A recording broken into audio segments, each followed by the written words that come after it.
Hello class. Today I would like to do an informational speech on the overpopulation of our prison system in the state of Oklahoma. Currently, our state is experiencing a crisis in the amount of inmates that are coming into our Department of Corrections, that are coming into our system, and it's creating a huge burden to the taxpayers, and the overpopulation has had detrimental effects on the living conditions and such of our inmates. Currently, the state is at 109% of capacity for our inmates. It's proposed that we build 2 more prisons, the cost of which are astronomical. But I want to discuss ways in which we can try to overcome some of these obstacles uh, and try to avoid future crisis of our system. Years ago, mental health in the United States was deemed not as important, and so a lot of facilities closed down, and thus pushing mental health individuals into our prison system. This has made it almost unbearable to have thousands and thousands of people that may need help for mental issues, but instead are pushed into our system, and the recidivism rate for these individuals, because they're incarcerated and they get to where they're used to having a roof over their head, 3 meals a day, and they're scared of being on the outside. Their friends, everybody that they know is there, so why leave? And it's created a huge problem because of the mental health views of our society. Currently, right now, uh, our state legislature has introduced around 12 bills to try to reduce the issues stemming from our population overcrowding.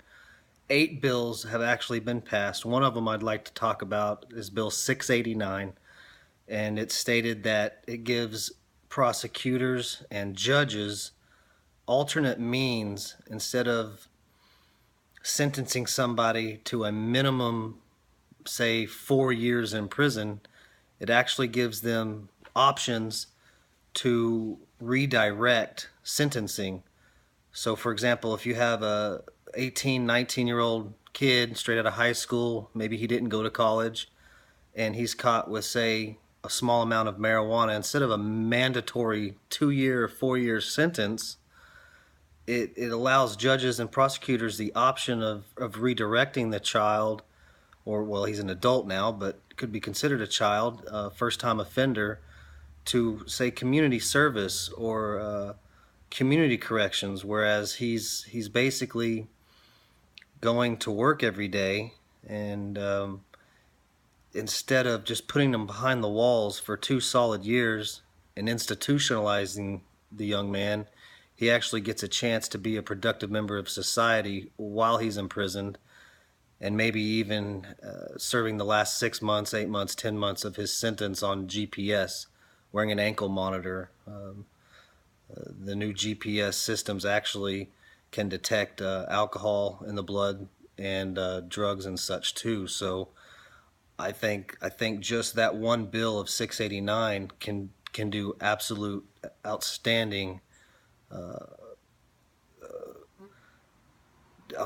ways to help in that situation.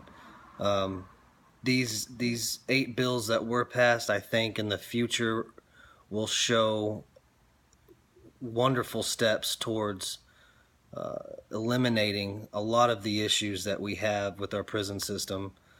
Maybe instead of building 2 new prisons at a cost of $1.6 billion, these 8 bills over the course of the next 5 or 10 years can actually save us, twice that, just in the population.